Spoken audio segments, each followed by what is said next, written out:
ಬರ್ರಿ ಬೀಗ್ರ ಊಟ ಮಾಡೋಣ. ಬಾಳ್ ಮಂದಾಗ್ಲಿ ತಗೋರಿ. ನಿಮ್ಮ ಬಾಯಾರಿಕೆಯಿಂದ ಹಂಗ ಆಗ್ಲೇವಾ? ಇಂದ್ರಪ್ರಸ್ಥ ಅನ್ನೋಂಥ ಈ ಭೂಮಿ ಅವರ ಕನಸಿನ ಭೂಮಿ. ಒಂದು ಅವರ ಉದ್ಯೋಗ ಮೊದಲಿಗೆ ಅವರು ಇಂಜಿನಿಯರು, ಅದನ್ನು ಬಿಟ್ಟು ಭೂಮಿಯ ಜೊತೆ ಇಲ್ಲಿ ಬಂದಾಗ ಅವರಿಗೆ ಕಂಡುಕೊಂಡ ಸತ್ಯಗಳು. ಪ್ರಾರಂಭದಲ್ಲಿ ಒಂದಿಷ್ಟು ತೆಂಗಿನ ಮರ, ಒಂದಿಷ್ಟು ಕಬ್ಬಿತ್ತು. ಆಮೇಲಿಂದ ಅವರು ಇಲ್ಲಿ ಬಂದರು. ಭೂಮಿ ಅವ್ರಿಗೆ ಹೇಳೋಕ್ಕೆ ಶುರು ಮಾಡ್ತು. ಅವರು ಭೂಮಿಯನ್ನು ಮಾತಾಡ್ಸೋಕೆ ಶುರು ಮಾಡಿದ್ರು. ಅವರಿಬ್ಬರ ಸಂಬಂಧ, ರಿಲೇಷನ್ಶಿಪ್ಪು ಮತ್ತು ಅವರಿಬ್ಬರ ಸಂವಾದಗಳೇ ಇಲ್ಲೆಲ್ಲ ಸಾಕ್ಷಾತ್ಕಾರ ಆಗ್ತಾಯಿದೆ. ನಮ್ಮಲ್ಲಿ ಇದ್ದದ್ದನ್ನು ನಾವು ಮರ್ತಿದ್ದೀವಿ, ಅವರು ನಮಗೆ ತೋರಿಸ್ತಾ ಇದ್ದಾರೆ ಮತ್ತೆ ಏನೇನಿತ್ತು ಅಂತ. ಹಾಗಾಗಿ ನೋಡೋಣ. ನಾನು ನಿಮ್ಮ ಬಾಲ್ಯನ ಕೇಳಬಹುದಾ ಅಂತ? ಹೇಗಿತ್ತು ನಿಮ್ಮ ಬಾಲ್ಯ ಅಂತ? ನಾನು ಕೃಷಿ ಕುಟುಂಬದಲ್ಲೇ ಹುಟ್ಟಿದ್ದು, ಹಳ್ಳಿಯಲ್ಲೇ ಬದುಕು. ಪುತ್ತೂರಿನ ಹತ್ತಿರದ ಒಂದು 15 ಕಿಲೋಮೀಟ್ರ್ ದೂರದ ಹಳ್ಳಿ ಆರ್ಯಾಪು ಗ್ರಾಮ ಅಂತ. ಅಲ್ಲಿ ನಮ್ಮದೊಂದು 10-12 ಎಕರೆ ಜಾಗ ಇತ್ತು. ತೋಟ, ಕೃಷಿ, ಎಲ್ಲ ರೀತಿಯ ತೆಂಗು, ಅಡಿಕೆ, ಭತ್ತ ಈ ಥರದ ಕೃಷಿಯಲ್ಲಿ ದನ ಸಾಕಾಣಿಕೆ ಎಲ್ಲ ಇತ್ತು. ಜೇನು ಇತ್ತು. ಹಾಗೆ ಆ ಹಳ್ಳಿಯಲ್ಲೇ ಬದುಕಿ ಹಳ್ಳಿಯ ಶಾಲೆಗೆ ಹೋಗ್ತಾ ಬೆಳೆದಿತ್ತು. ನಿಮ್ಮ ತಂದೆ ತಾಯಿ ಹೆಸರು? ತಿಮ್ಮಪ್ಪಯ್ಯ ಅಂತ ತಂದೆ, ತಾಯಿ ರಮಾದೇವಿ ಅಂತ. ಕುಟುಂಬನೇ, ಕೃಷಿ ಕುಟುಂಬ. ಎಷ್ಟು ಜನ ಮಕ್ಕಳು ಸರ್ ನಿಮ್ಮ ತಂದೆ? ನನಗೊಬ್ಬ ಅಣ್ಣ, ಒಬ್ಬ ತಮ್ಮ, 2 ತಂಗಿ ಅಂದರು. ಒಟ್ಟು 5 ಜನ. ದೊಡ್ಡ ಕುಟುಂಬವೇ. ವ್ಯವಸಾಯದಿಂದನೇ ಎಲ್ಲ ನಡೀತಾ ಇತ್ತು. ಹೌದು. ಪುತ್ತೂರಿನಲ್ಲಿ SSLC PUC ಆಯಿತು.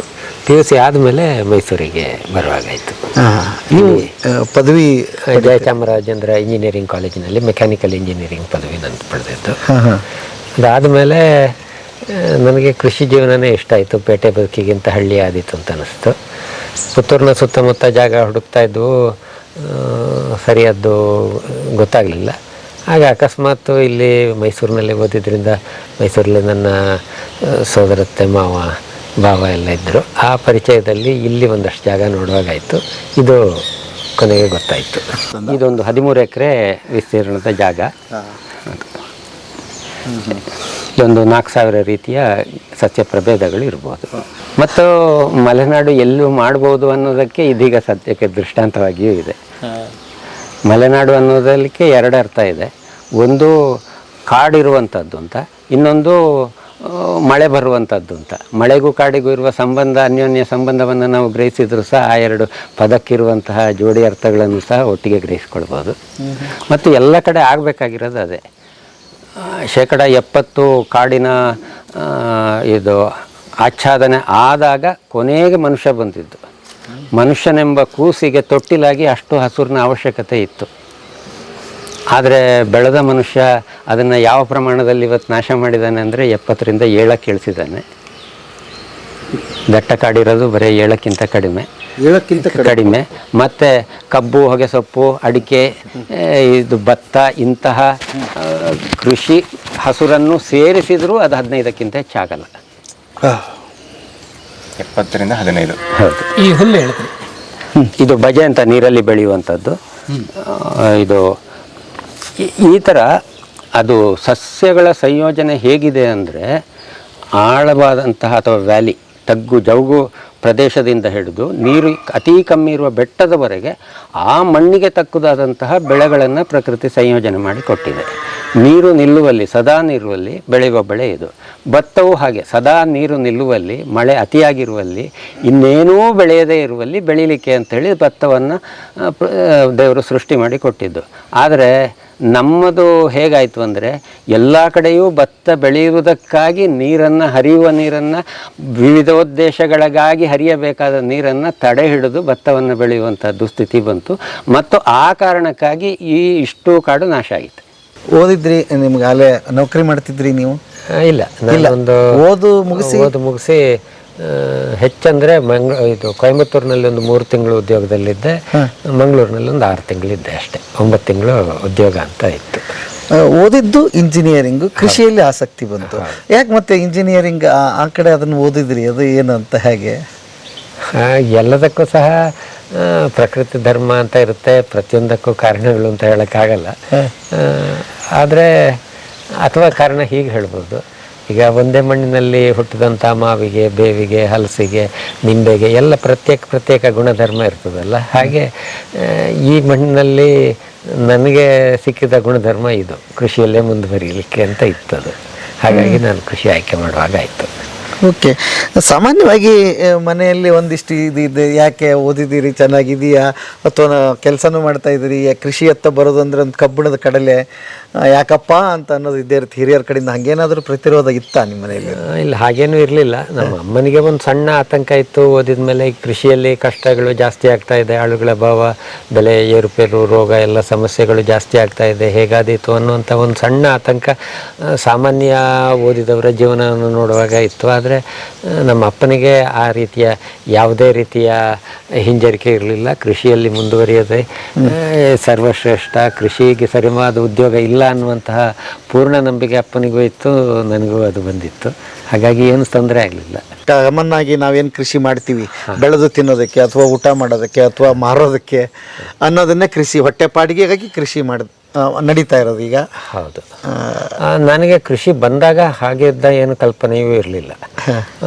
ಕೃಷಿಯಲ್ಲಿ ಎಲ್ಲರೂ ಸಹ ಯಾವುದೇ ಕೃಷಿ ಆಗಲಿ, ಉದ್ಯೋಗ ಆಗಲಿ, ಹಣ ಮಾಡಬೇಕು, ಜೀವನದ ಅನುಕೂಲತೆಗಳನ್ನು ಹೆಚ್ಚಿಸಿಕೊಳ್ಬೇಕು, ಭದ್ರವಾದಂತಹ ತಳಹದಿ ಕೃಷಿಯಲ್ಲಿ ಆಗಬೇಕು ಅನ್ನುವಂತಹ ಎಲ್ಲರ ಪರಿಕಲ್ಪನೆ ನನಗೂ ಸಹ ಇತ್ತಷ್ಟೆ. ಆದರೆ ಇಲ್ಲಿಗೆ ಬಂದ ಮೇಲೆ ಬಹಳ ಬೇಗ ಗೊತ್ತಾಯಿತು, ಇದು ಅಷ್ಟೇ ಅಲ್ಲ, ಕೃಷಿಯಲ್ಲಿ ಬೇರೆ ಆಯಾಮಗಳಿದೆ ಅಲ್ಲ, ಅಥವಾ ನಮ್ಮ ಕೃಷಿಯ ಪರಿಕಲ್ಪನೆ, ನಮ್ಮ ಪ್ರಾಚೀನರ ದೃಷ್ಟಿಕೋನ ತುಂಬ ಜೀವನದ ಕುರಿತಾಗಿ ಇವತ್ತಿನ ದೃಷ್ಟಿಕೋನಕ್ಕಿಂತ ಭಿನ್ನವಾಗಿತ್ತು ಅಂತ ಬಹಳ ಬೇಗವಾಗಿ ನನಗೆ ಅರ್ಥ ಆಯಿತು. ಹಾಗಾಗಿ ಬಂದ ಪ್ರಾರಂಭದಲ್ಲಿ ಒಂದು ಸಲ ಮಾತ್ರ ನಾನು ಈ ತೋಟಕ್ಕೆ ರಾಸಾಯನಿಕ ಗೊಬ್ಬರವನ್ನು ಬಳಸಿದ್ದಾಗಿತ್ತು. ಮತ್ತು ಈಗ 41 ವರ್ಷಗಳಿಂದಲೂ ಸಹ ಇಲ್ಲಿಗೆ ರಾಸಾಯನಿಕ ಗೊಬ್ಬರ ಇಲ್ಲ, ಸಾವಯವ ಗೊಬ್ಬರ. ಮತ್ತು ಸಾವಯವ ಅನ್ನುವಂತಹ ಶಬ್ದಕ್ಕೆ ಇರುವಂತಹ ಡೆಫಿನಿಷನ್ನು ಸ್ಪಷ್ಟ ಆಗಲಿಕ್ಕೆ ಹೊರಟಿತು. ಸಾವಯವ ಅಂದರೆ ಇವತ್ತು ತಿಳಿದ ಹಾಗೆ ರಸಗೊಬ್ಬರ ಹಾಕದೇ ಇರೋದು, ಇದು ಔಷಧಿ ಹೊಡೆಯದೇ ಇರೋದು ಅಂತ ಅಷ್ಟೇ ಅಲ್ಲ. ಆ ಶಬ್ದವೇ ಪರಿಪೂರ್ಣವಾಗಿ ಹೇಳುತ್ತೆ. ಅವಯವ ಅಂದರೆ ಅವಯವಗಳಿಂದ ಕೂಡಿದ್ದು ಅಂತ. ಸಾವಯವ. ಹೌದು. ಆರ್ಗ್ಯಾನಿಕ್ ಅಂತ ಇಂಗ್ಲೀಷ್ನಲ್ಲಿ ತಗೊಂಡ್ರೆ with organs is organic. Organs ಅಂದರೆ ಅವಯವ ಅಂದರೆ ಕೆಲಸ ಮಾಡುವ ದೇಹದ ಭಾಗ ಅಂತ ಅರ್ಥ. ನಮ್ಮ ದೇಹಕ್ಕೆ ಕೈ, ಕಾಲು, ತಲೆ ಪ್ರತಿಯೊಂದು ಸಹ ಕೆಲಸ ಮಾಡುವ ದೇಹದ ಭಾಗಗಳು. ಅದನ್ನು ಕರಣ ಅಂತ ಹೇಳ್ತಾರೆ. ಅಥವಾ ಈಗ ನಿಮಗೆ ಆಯುಧ ಅಂದರೆ ಉಪಕರಣ ಅಂತ. ಕರಣಗಳಿಂದ, ಕೈಯಿಂದ ಕೆಲಸ ಮಾಡಲು ಉಪಯೋಗಿಸುವ ಆಯುಧಗಳಿಗೆ ಉಪಕರಣ ಅಂತ. ಉಪಕರಣಗಳು ಕ್ರಿಯಾತ್ಮಕವಾಗಬೇಕು ಅಂತಾದರೆ ಕರಣಗಳು ಹೆಚ್ಚು ಕ್ರಿಯಾತ್ಮಕವಾಗಬೇಕು. ಕರಣಗಳು, ಕೈಕಾಲು, ಬುದ್ಧಿಗಳು ಕೆಲಸ ಮಾಡದೆ ಹೋದರೆ ಈ ದೇಹಕ್ಕೆ ಅರ್ಥವೇ ಬರೋದಿಲ್ಲ. ದೇಹದ ಅಗತ್ಯವನ್ನು ದೇಹದಿಂದಲೇ ಪಡೆಯುವಂಥದ್ದು ಸಾವಯವ. ನಮ್ಮ ದೇಹದ ಅವಯವಗಳನ್ನು ಸಮರ್ಥವಾಗಿ ಬಳಕೆ ಮಾಡುವಂಥದ್ದು ಸಾವಯವ. ಪ್ರಕೃತಿಯ ಎಲ್ಲ ಅವಯವಗಳನ್ನು ಸಹ ಅರ್ಥ ಮಾಡಿಕೊಳ್ಳುವಂಥದ್ದು ಸಾವಯವ. ಹೇಗೆ ನಮಗೆ ದೇಹ, ಬುದ್ಧಿ, ಮನಸ್ಸು, ಕೈಕಾಲುಗಳು ಇದೆಯೋ ಹಾಗೆ ಒಂದೊಂದು ಜೀವಿಗೂ ಇದೆ. ಜೇಡಕ್ಕೆ ಇದೆ, ಹಲ್ಲಿಗೆ ಇದೆ, ಹಸುವಿಗೆ ಇದೆ, ಮರಗಿಡ ಬಳ್ಳಿ ಎಲ್ಲದಕ್ಕೂ ಅವಯವಗಳಿದೆ. ಅದರ ಬೇರೆ ಅದರ ಅವಯವ, ಕಾಂಡ ಅದರ ಅವಯವ, ಗೆಲ್ಲುಗಳು, ಎಲೆಗಳು ಎಲ್ಲ ಅವಯವಗಳು. ಅಂತಹ ಪ್ರಕೃತಿಯ ಒಂದೊಂದು ಅವಯವಗಳನ್ನು ಸಹ ಸಮರ್ಥವಾಗಿ ಬಳಕೆ ಮಾಡುವಂಥದ್ದು, ಆ ಬಳಕೆಯ ಮೂಲಕ ನಮ್ಮ ಅಗತ್ಯಗಳನ್ನು ಪಡೆಯುವಂಥದ್ದು ಸಾವಯವ. ಅದರ ಹೊರತಾಗಿ ನಾವು ಆಹಾರವನ್ನು ಗುರುತಿಸಲಿಕ್ಕೆ ಹೊರಟ್ರೆ ನಮ್ಮ ಹಿಂದಿನವರು ಅವಿದ್ಯಾವಂತರು ಅಂತ ನಾವು ಇವತ್ತು ಲೇಬಲ್ ಮಾಡಬಹುದಾದವರು 12,000ಕ್ಕಿಂತ ಹೆಚ್ಚು ರೀತಿಯ ಸಸ್ಯಗಳಲ್ಲಿ ಆಹಾರವನ್ನು ಕಂಡುಕೊಂಡು ಬಳಸ್ತಾ ಇದ್ರು. ಆಗ ಪ್ರಕೃತಿಗೆ ಹೊರೆಯಾಗಿರಲಿಲ್ಲ. ಅಷ್ಟೂ ಜೀವಿಗಳ ಆಹಾರದ ಹೊರೆಯನ್ನು ಅಷ್ಟು ಸಸ್ಯಗಳು ಪ್ರತ್ಯೇಕವಾಗಿ ಹೊರ್ತಾ ಇದ್ದದ್ರಿಂದ ಅವಕ್ಕೆ ಯಾವುದಕ್ಕೂ ಸಹ ಸೊಂಟ ಮುರಿಯುವ ಹೊರೆ ಇರಲಿಲ್ಲ. ಈಗ ಭತ್ತ ಒಂದಕ್ಕೆ ಇಷ್ಟು 70 ಇದು ನಮ್ಮ 140 ಕೋಟಿ ಈ ಭಾರತೀಯರ ಹೊರೆಯನ್ನು ಹೊರಬೇಕಾದ್ರಿಂದ ಭತ್ತ ನಲಗಿ ಹೋಗ್ತಾ ಇದೆ. ಮತ್ತು 40 ಕ್ವಿಂಟಾಲ್ ಅನ್ನೋದು ದಾಖಲೆಯಲ್ಲಿರುವಂತಹ ಇಳುವರಿ ಮಾತ್ರ. ಇಲಾಖೆಯ ಸರಾಸರಿ ಇಳುವರಿ ತಗೊಂಡ್ರೆ ಅದು 7-8 ಕ್ವಿಂಟಾಲ್ ಮಾತ್ರ ಇದೆ ಅಷ್ಟೇ. ನೀವು ಬಂದಾಗ ಇದನ್ನೇ ಆಯ್ಕೆ ಮಾಡ್ಕೊಂಡಿದ್ದು ಯಾಕೆ ಸರ್, ಹೇಗೆ ಅಂತ? ಅದೇ ಪ್ರತಿಯೊಂದಾಗಿ ಯಾವುದು ಇದು ಸಾಕಷ್ಟು ವಿಚಾರಗಳಿಗೆ ಕಾರಣಗಳು ಇಲ್ಲ ಅಥವಾ ಇರುವ ಕಾರಣಗಳನ್ನು ಪತ್ತೆ ಆಗಲಿಕ್ಕೆ ಸಾಧ್ಯ ಇಲ್ಲ. ಒಟ್ಟಿನಲ್ಲಿ ನಾವು ಇದು ಒಂದು ವೈಜ್ಞಾನಿಕವಾಗಿ ಸಂಶೋಧನೆ ಮಾಡಿ ಪ್ರತಿಯೊಂದಕ್ಕೂ ಕಾರಣವನ್ನು ಹುಡುಕುವಂತಹ ಒಂದು ಪ್ರಯತ್ನದಲ್ಲೇ ಅವೈಜ್ಞಾನಿಕತೆ ಇದೆ. ವಿಜ್ಞಾನ ಮತ್ತು ಅಥವಾ ಗಣಿತ ಮತ್ತು ಪ್ರಕೃತಿ ತೀರ ಭಿನ್ನವಾದಂಥ ಪ್ರಕ್ರಿಯೆ. ಇಲ್ಲಿ ಗಣಿತ ಇದೆ ಮತ್ತು ಇಲ್ಲ, ಅಥವಾ ಪ್ರಕೃತಿಯಲ್ಲಿರುವ ಗಣಿತ ಕೂಡಿಸು ಮತ್ತು ಕಳೆಯುವುದು ಮಾತ್ರ. ಹೊಸ ಹುಟ್ಟು ಕೂಡಿಸುವುದು, ಸಾಯುವುದು, ಕಳೆಯುವುದು ಬಹಳ ನಿಧಾನವಾಗಿ ನಡೀತದೆ. ಅದನ್ನು ಗುಣಿಸುವ ಪ್ರಕ್ರಿಯೆಯನ್ನು ನಾವು ಮಾಡಿದ ತಕ್ಷಣ ಬಾಗಿಸುವ ಪ್ರಕ್ರಿಯೆಯನ್ನು ಸಹ ಪ್ರಕೃತಿ ಮಾಡಿಬಿಡ್ತದೆ. ಇವತ್ತು ಕಾಣುವಂತಹ ಎಲ್ಲ ಇದು ಅಪಘಾತಗಳಿರಬಹುದು, ಭ್ರಷ್ಟಾಚಾರಗಳಿರಬಹುದು, ಇದು ದ್ವೇಷ ಕ್ಲೇಶಗಳಿರ್ಬೋದು, ಅದು ಪ್ರಕೃತಿ ಸೃಷ್ಟಿಸಿದ ಬಾಗಿಸುವ ಪ್ರಕ್ರಿಯೆ. ಯಾಕಂದರೆ ನಾವು ದುಡ್ಡನ್ನು, ಇಳುವರಿಯನ್ನು ಗುಣಿಸುವ ಪ್ರಕ್ರಿಯೆಗೆ ಹೊರಟುವಲ್ಲ. ಈ ಪ್ರಕೃತಿ ಜೊತೆಗೆ ನಾವು ಅರಳಬೇಕಾಗಿತ್ತು ಆ್ಯಕ್ಚುಲಿ. ಹೌದು. ಹಾಗೆ ಅರಳುವುದು ಅಂತ ತಗೊಂಡ್ರಾಗ ಹೂವು ಅರಳುವುದು ಎಂಥ ಮೃದು, ಆದರೂ ಸಹ ಎಂಥ ಮೃದುವಾದ ಹೂವನ್ನಾದರೂ ಸಹ ಎಂಥ ಮೂರ್ಖನಾಗಲಿ ಎಂಥ ದುಷ್ಟನಾಗಲಿ ಹಿಚುಕುವ ಮನಸ್ಸು ಮಾಡೋದಿಲ್ಲ. ಇದು ಬೆಕ್ಕಿನ ಬಾಲದ ಗಿಡ ಅಥವಾ ಅಕೇಲಿಪ ಅಂತ ಹೇಳ್ತಾರೆ. ಬೆಕ್ಕಿನ ಬಾಲದ ಗಿಡ ಮೊದಲನೇ ಸಾರಿ ನೋಡ್ತಿರೋದು ನಾನು ಅದನ್ನು. ಮಂಗನ ಬಾಲ ಹೇಗಾದರೂ ಹೇಳಿ, ತೊಂದರೆ ಇಲ್ಲ. ಇದು ಚಂದಕ್ಕೆ ಮತ್ತು ದನಕ್ಕೆ ಮೇವಿಗೆ, ನಮಗೆ ತಿನ್ಲಿಕ್ಕಿಲ್ಲ. ಇದು ದನಕ್ಕೆ ಒಳ್ಳೆ ಮೇವು. ಇದು ತೊಂಡೆ ಆಗದ ತೊಂಡೆ, ಇದಕ್ಕೆ ಬಂಜೆ ತೊಂಡೆ ಅಂತ ಹೇಳ್ತಾರೆ. ನಮಗೆ ಒಳ್ಳೆ ಸೊಪ್ಪು ತರಕಾರಿ ಇದು.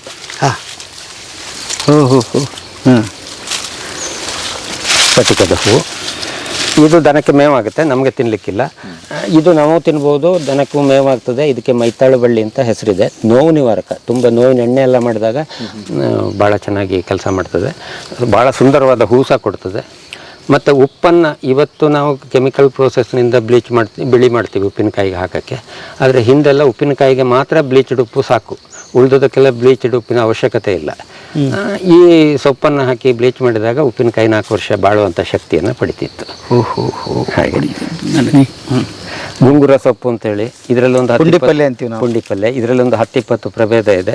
ಇದು ಅತ್ಯಂತ ವೈಲ್ಡು, ತುಂಬ ಸುಲಭವಾಗಿ ಎಂತಹ ಕಷ್ಟಗಳ ಮಧ್ಯೆಯೂ ಬೆಳೆಯುವಂಥದ್ದು. ಉಳಿದೋದಕ್ಕೆ ಸ್ವಲ್ಪ ಕೃಷಿ ಕಷ್ಟ ಇದೆ. ಇದು ತನ್ನಷ್ಟಕ್ಕೆ ಬರುವಷ್ಟು ಶಕ್ತವಾಗಿದೆ, ಭಾಳ ರುಚಿಯಾಗಿದೆ. ಅಂದರೆ ಈ ಕಷ್ಟಪಟ್ಟು ಕೆಲವನ್ನು ಬೆಳೆಸೋದಾದರೆ ಬೆಳೆಸೋಣ, ಆದರೆ ಹೆಚ್ಚಿನದ್ದು ತನ್ನಷ್ಟಕ್ಕೆ ಬೆಳೆಯುವಂಥದ್ದನ್ನು ಉಳಿಸಬೇಕಾಗಿರೋದೇ ಅತ್ಯಂತ ಮುಖ್ಯ. ನಿಜ. ನಾವು ಎಲ್ಲ ಮಾಡ್ತಿರೋದು ಕಷ್ಟ ಕಮ್ಮಿ ಆಗಲಿಕ್ಕೆ ಅಂತ, ಆದರೆ ಕಷ್ಟ ಕಮ್ಮಿ ಆಗಲಿಕ್ಕೆ ಎಲ್ಲ ಕಷ್ಟಗಳನ್ನು ಅನುಭವಿಸ್ತಾ ಇದ್ದೀವಿ. ಜೀವನದ ತಯಾರಿಯಲ್ಲಿ ಜೀವನವನ್ನೇ ಕಳ್ಕೊಳ್ತಾ ಇದ್ದೀವಿ. ಯಾವುದನ್ನು ಬೇಕಾದ್ರೂ ತಿನ್ನಬಹುದು. ಕಸ್ತೂರಿ ಅರಸಿನ ಅಂತ ಸ್ನಾನಕ್ಕೆ ಬಳಸುವಂಥದ್ದು, ತಿನ್ನುವ ಬಳಕೆಗಿಲ್ಲ ಇದು. ಬೇರೆ ಬೇರೆ ದಾಸವಾಳ ಪ್ರಭೇದಗಳಿವೆ. ದಾಸವಾಳಗಳು ಎಲ್ಲವೂ ಸಹ ತಿನ್ನುವಂಥದ್ದೇ, ತರಕಾರಿಗೆ. ಹೌದು, ಸೊಪ್ಪನ್ನು ಹೂವನ್ನು ಬಳಕೆ ಮಾಡ್ಬೋದು. ಇದು ಮಾಡ್ಬೋದು, ತಂಬಳಿಗಳನ್ನು ಮಾಡ್ಬೋದು. ತಂಬಳಿ, ದೋಸೆ, ಕಾಫಿ. ಅದು ಕಾಫಿಯನ್ನು ಹಣ್ಣಾಗೂ ಪರಿಗಣಿಸ್ಬೋದು. ಕೆಂಪಾದ ಹಣ್ಣನ್ನು ಚಪ್ಪರಿಸಿ ಇದು ಅದರ ರಸ ತಗೊಳ್ಳಿಕ್ಕೆ ತುಂಬ ರುಚಿಯಾಗಿರ್ತದೆ. ಇದು ಕುಂಕುಮದ ಮರ ಅಂತ. ಇದ್ರ ಬರುವ ಕಾಯಿಯ ಮೇಲೆ ಕುಂಕುಮದ ಬಣ್ಣ ಇರ್ತದೆ, ಹಾಗೆ ಕುಟ್ಟಿ ಕುಂಕುಮವನ್ನು ಬೀಳಿಸ್ಕೋಬೋದು. ಉಳಿದಂಥ ದಾಸವಾಳಗಳಲ್ಲಿ ಮಕರಂದ ಇರೋದಿಲ್ಲ. ಈ ಜೇನಿನಲ್ಲಿ, ಇದು ಹೂವಿನಲ್ಲಿ ಮಾತ್ರ ಇಲ್ಲಿ ಮಕರಂದ ಇರುತ್ತೆ. ಜೇನು ಬರುತ್ತೆ. ಯಾವಾಗ ಬರುತ್ತೆ ಅಂದರೆ ಬೇರೆಲ್ಲೂ ಹೂವಿಲ್ಲ ಅಂದಾಗ ಕಷ್ಟಪಟ್ಟು ಇಲ್ಲಿ, ಯಾಕಂದರೆ ಹೀಗೆ ಹೋಗಿ ಕುಡಿಯೋಕ್ಕಾಗಲ್ಲ, ಇಲ್ಲಿ ಪ್ರಿಕ್ ಮಾಡಿ ತೂತ ಮಾಡಿ ಕುಡಿಬೇಕು. ಹೌದು, ಅಷ್ಟು ಕಷ್ಟ ಪ್ರಕೃತಿಯಲ್ಲಿ ಯಾರೂ ಪಡುವ ಅವಶ್ಯಕತೆ ಇಲ್ಲ ಆಹಾರಕ್ಕಾಗಿ. ತುಂಬ ಸುಲಭದಲ್ಲಿ ಆಹಾರ ಇದೆ ಅನ್ನೋದನ್ನು ಸಹ ಇದು ಜೇನುನೊಣ ಸಂದೇಶ ಮೂಲಕ ಹೇಳುತ್ತೆ. ತೀರ ಅನಿವಾರ್ಯವಾದರೆ ಕಷ್ಟಪಟ್ಟು ಕೃಷಿ ಮಾಡು, ಇಲ್ಲದೆ ಹೋದರೆ ಕೃಷಿ ಮಾಡದೆ ಇದ್ದದ್ದನ್ನು ಗುರುತಿಸಿ ತಿನ್ನೋದಕ್ಕೆ ಪ್ರಯತ್ನ ಪಡು ಅಂತ.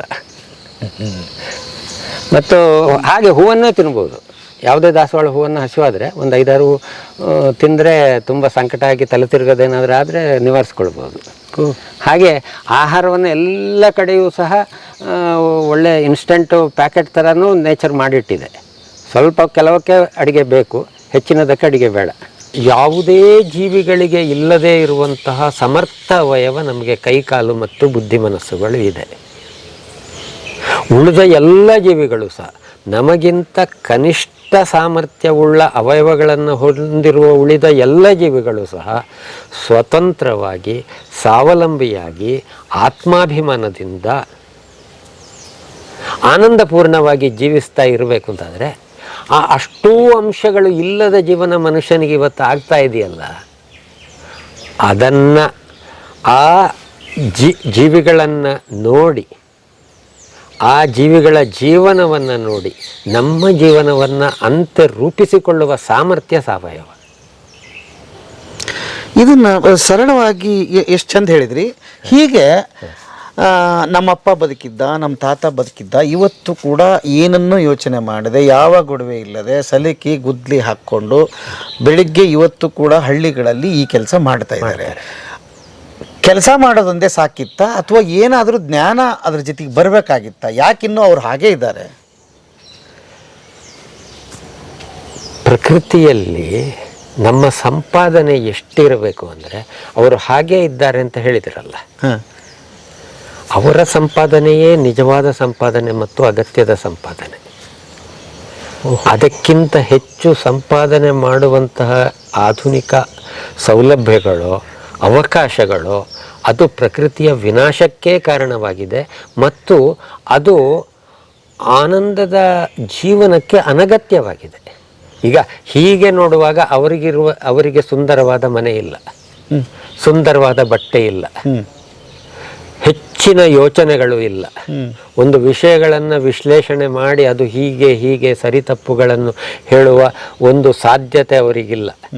ಪ್ರಚಲಿತ ವಿದ್ಯಮಾನಗಳನ್ನು ವಿಶ್ಲೇಷಿಸಿ ಅದನ್ನು ವ್ಯಾಖ್ಯಾನಿಸುವಂತಹ ಸಾಮರ್ಥ್ಯ ಇಲ್ಲ ಅಂತ ನಮಗೆ ಕಾಣಬಹುದು. ಹೌದು. ಆದರೂ ಜೀವನದ ಒಂದು ಸುಖವನ್ನು ಅಥವಾ ಸುಖಕ್ಕಿಂತ ಮೀರಿದ ಆನಂದವನ್ನು, ಸುಖ ಆನಂದದ ಮೊದಲ ಹೆಜ್ಜೆ ಮಾತ್ರ, ಆನಂದ ಅದನ್ನು ಮೀರಿದ್ದದು.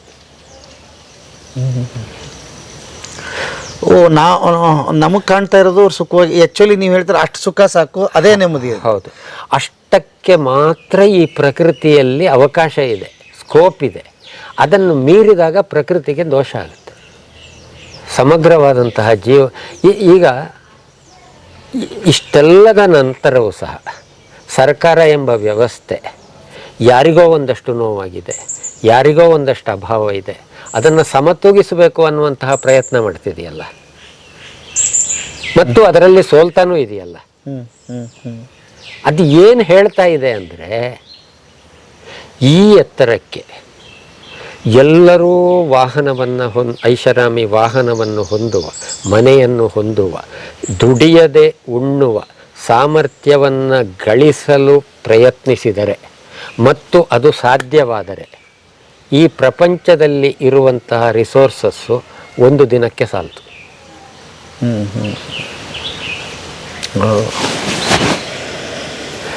ಈ ವಿಚಾರ ಓದಿದವರಿಗೆ ಗೊತ್ತಾಗದೇ ಇರುವುದೇ ನಮ್ಮ ಇದು ಒಂದು ದೋಷ.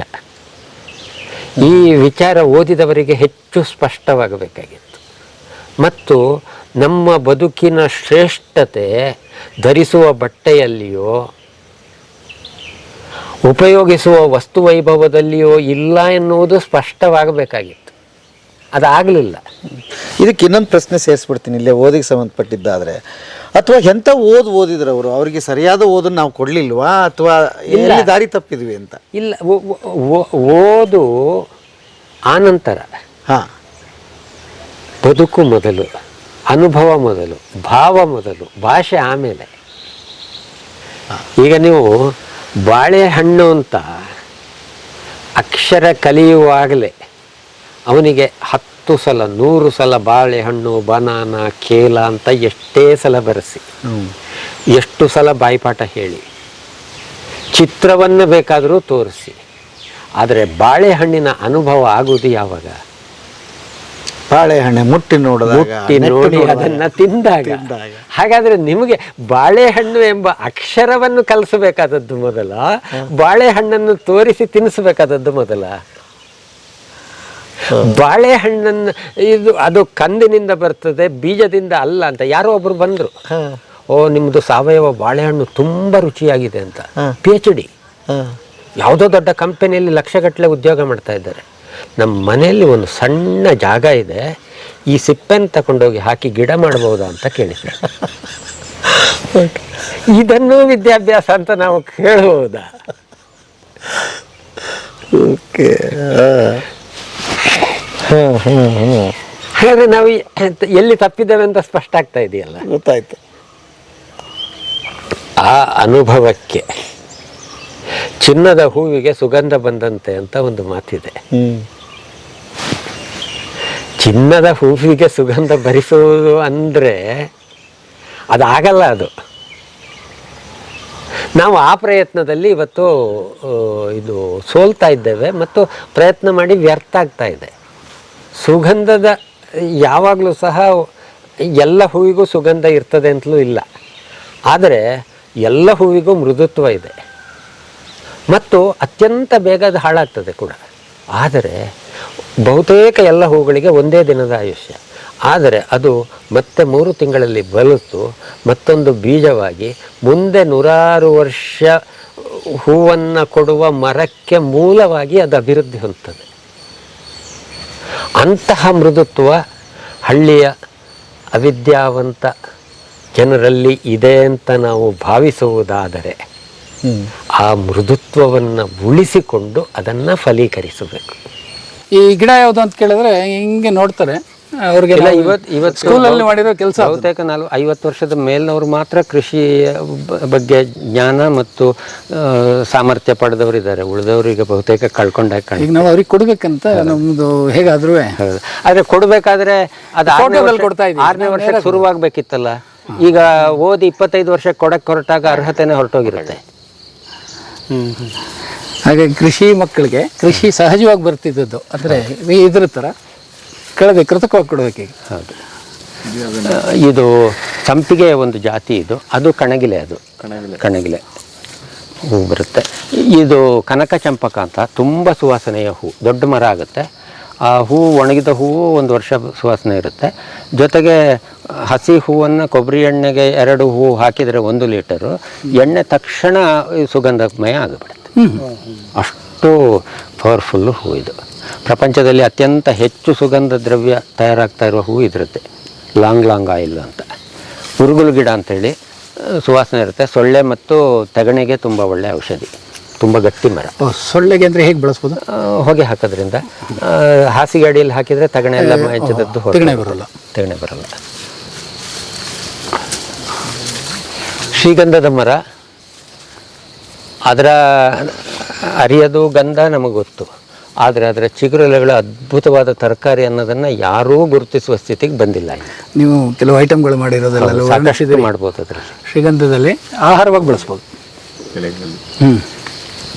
ಇದು ಬಹಳ ಸುಂದರವಾದ ಹೂ ಬಿಡುತ್ತೆ ಮತ್ತು ಬೆಳ್ಳುಳ್ಳಿಗೆ ಇನ್ನೊಂದು ಪರ್ಯಾಯ ಇದು.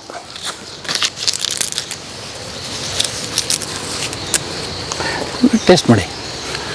ಅದು ಕೊಟ್ಟದ್ದೆಲ್ಲ ಬಾಯಿಗೆ ಹಾಕಿ, ಏನಾಗಲ್ಲ. ಏನೇನೋ ತಿಂದಿರ್ತೀವಿ ಹೊರಗೆ. ಚೆರಿ ಹಣ್ಣು ಒಂದು ಜಾತಿದ್ದು.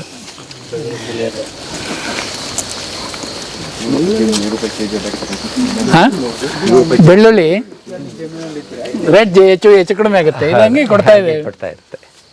ಬೆಳ್ಳುಳ್ಳಿಗೆ ಪರ್ಯಾಯ. ಚೆರ್ರಿ ಹೌದು. ಇದು ಒಳ್ಳೆ ತರಕಾರಿನೇ. ಚಿಗುರನ್ನು ಸಹ ಬಳಸ್ಬೋದು, ಹೂವನ್ನು ಸಹ ಬಳಸ್ಬೋದು. ಚೆರ್ರಿ ಇದರಲ್ಲಿ ಹಣ್ಣು ಆಗುತ್ತೆ. ಕೆಂಪು ಹಣ್ಣು ಬರುತ್ತೆ, ರುಚಿಯಾದ ಹಣ್ಣು. ಇದು ತರಕಾರಿ ಹಣ್ಣು, ಔಷಧಿ. ಛಾಯಾಮಾನಸ ಅಂತ ತುಂಬ ಒಂದು ಅದ್ಭುತವಾದ ಸೊಪ್ಪು ತರಕಾರಿ. ಅಂಥ ಒಣಭೂಮಿಯಲ್ಲಾದರೂ ಬರುತ್ತೆ. ಎಲೆ, ಹಸಿಯಾದ ಎಲೆನೂ ತಿನ್ಬೋದು, ಬೇರೆ ಬೇರೆ ಅಡುಗೆಗಳನ್ನು ಮಾಡ್ಬೋದು. ಇದರ ಗೆಲ್ಲು ಹಾಗೆ ಬಿಸಿಲಿನಲ್ಲಿ ಎಸೆದ್ರೂ 6 ತಿಂಗಳಿನ ಬರ ಬಿಸಿಲಿನಲ್ಲೂ ಸಹ ಒಣಗಲ್ಲ. ಮತ್ತು ಮಳೆ ಬಂದ ತಕ್ಷಣ ಚಿಗುರುತ್ತೆ. ಅಷ್ಟು ಕೆಪಾಸಿಟಿ ಇದು. ನೋಡಿ ಇದ್ರ ಶಕ್ತಿ. ಬಿರು ಬಿಸಿಲಲ್ಲೂ ಒಣಗಲ್ಲ ಅಂತೆ. ನಿಮ್ಮ ತೋಟ ಒಂದು ರೌಂಡ್ ಹೊಡೆದ್ರೆ ಊಟನೇ ಬೇಕಾಗಿಲ್ಲ. ಹೀಗೆ ಇವೆಲ್ಲ ಹೊಸ ಹೊಸ ತಿನ್ನಿ ಅಂತ ಬೆಸ್ಟ್. ಇದು ರಕ್ತಮಿತ್ರ ಸೊಪ್ಪಲ್ಲಿ ಆಗ ತೋರಿಸಿದೆ. ಎಲ್ಲೆಲ್ಲೂ ಇದೆ ನೋಡಿ. ಎಷ್ಟು ತಿಂದು ಮುಗಿಸೋಕ್ಕಾಗಲ್ಲ, ಅಷ್ಟು ಸಮೃದ್ಧವಾಗಿ ಆಹಾರ ಎಲ್ಲೆಲ್ಲೂ ಇದೆ. ಮನುಷ್ಯ ಸಹಜವಾಗಿ ಒಂದು ಇದನ್ನು ತಿನ್ನೋದಕ್ಕೇ ಹುಟ್ಟಿರೋದು. ನಾವು ತಿಂತಿಲ್ಲ ಅಷ್ಟೇ. ನಾವು ಬೇಯಿಸಿದ್ದನ್ನು ತಿಂತಿದ್ದೀವಿ ಅಂದ್ರೆ ನಮ್ದಲ್ಲ ಅಂತ. ಈಗ ಇದು ನಮ್ಮವರು 12,000 ಕಂಡ್ಕೊಂಡ್ರು, ಆದ್ರೆ ಆಡು ಕುರಿ ಹಸು 1,00,000 ರೀತಿದ್ದು ತಿಂತವೆ. ಇದನ್ನ ತಿನ್ಬೋದು ಅಂತ ಅವ್ರಿಗೆ ಹೇಳ್ಕೊಟ್ರ ಯಾರಾದ್ರು? ಯಾರು ಮಾರಾಟ ಮಾಡಿದ್ರ? ಕೃಷಿ ಮಾಡಿ ಅವು ಬೆಳಿತಿದ್ದಾವ?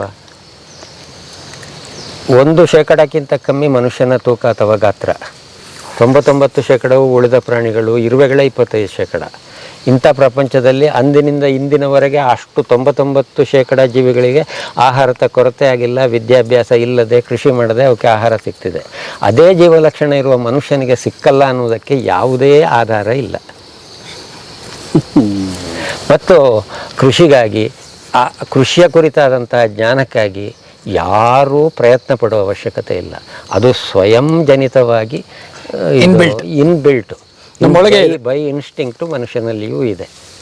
ಅವುಗಳಿಗಿಂತ ಇಷ್ಟು ಸಣ್ಣ ಮೆದುಳು ಇಲ್ಲ, ಇಷ್ಟು ದೊಡ್ಡ ಮುಷ್ಟಿಗಾತ್ರದ ಮೆದುಳುಳ್ಳ ಮನುಷ್ಯನಿಗೆ ಇವನ್ನೆಲ್ಲ ಇನ್ನೊಬ್ಬ ಹೇಳಿಕೊಟ್ಟು ಬರಬೇಕಾದ ಅವಶ್ಯಕತೆಯೇ ಇಲ್ಲ. ನೀವು ಒಂದು ಜನರೇಷನ್ನು ಹಳ್ಳಿಯಿಂದ ಡೀಲಿಂಕ್ ಆಗಿ ಪೇಟೆಯಲ್ಲಿ ವಿದ್ಯಾಭ್ಯಾಸ ಓದಿದರೆ ಮತ್ತೆ ಈ ಪರಿಸರದ ವಿಚಾರಗಳು ತಲೆಗೆ ಹೋಗಲ್ಲ. ಅದು ಇಲ್ಲಿಂದ ಅಲ್ಲಿಗೆ ಹೋಗಬೇಕೆ ಹೊರತು ಅಲ್ಲಿಂದ ಇಲ್ಲಿಗೆ ಬರಲ್ಲ.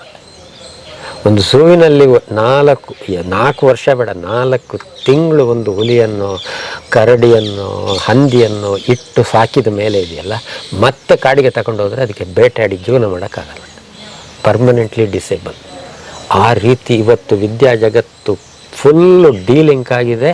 ಅನ್ನ ಸಂಪಾದಿಸುವ ದಾರಿಯನ್ನೇ ತಿಳಿಯದ ಲೆವೆಲಲ್ಲಿ ನಾವು ಬಂದು ಕೂತಿದ್ದೇವೆ.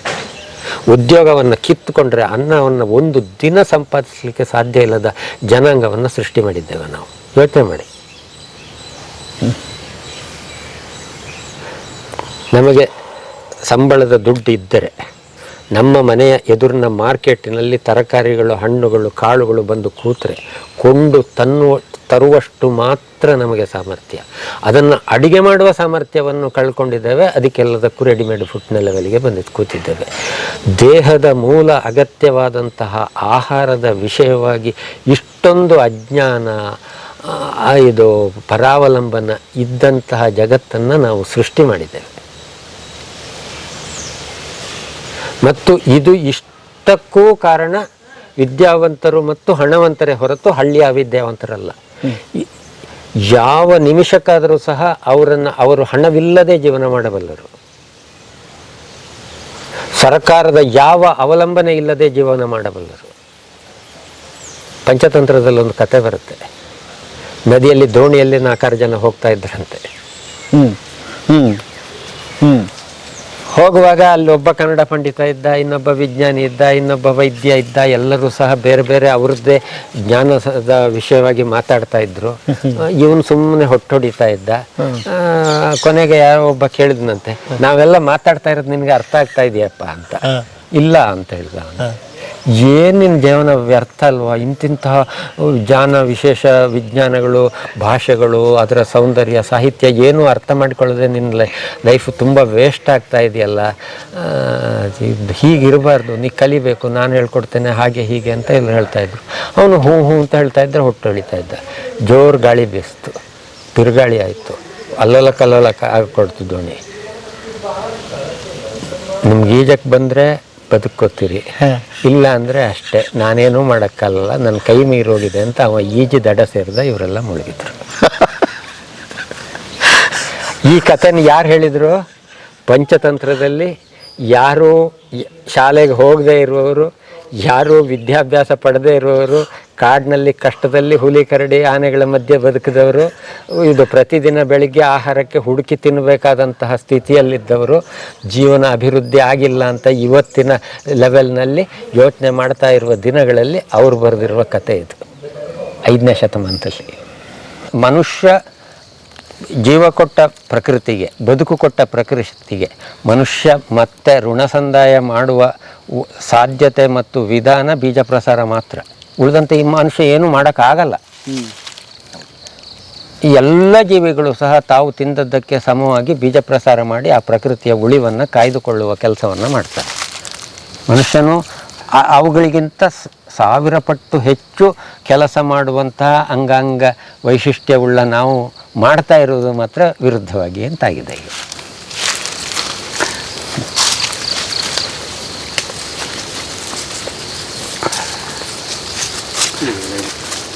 ಎಷ್ಟು ಎಕರೆ ಪ್ರದೇಶ ಇದೆ ಸರ್? 13 ಎಕರೆ. 13 ಎಕರೆ.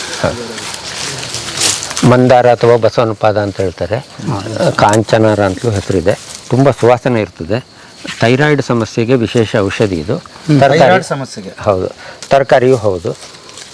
ಇದರಲ್ಲೂ ನಾವು ಒಳ್ಳೆ ಚಟ್ನಿ ಪುಡಿ ಆಗುತ್ತೆ, ತಂಬಳಿ ಆಗುತ್ತೆ, ಎಲ್ಲವನ್ನು ಮಾಡಬಹುದು. ಇದೆಲ್ಲ ನಮ್ಮ ಹತ್ರ ಇಲ್ಲ. ಇದು ಗೋಳ ಸಂಪಿಗೆ ಅಥವಾ ಮ್ಯಾಗ್ನೋಲಿಯಾ ಅಂತ ಹೇಳ್ತಾರೆ. ಸಂಪಿಗೆ ಒಂದು ಪ್ರಭೇದ, ತುಂಬ ಸುವಾಸನೆ ಇರುತ್ತೆ. ಇದು ಇಷ್ಟೇ ಅರಳದಿದ್ದು.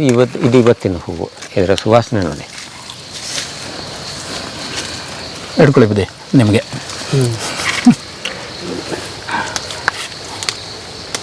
ಗೋಳ ಸಂಪಿಗೆ.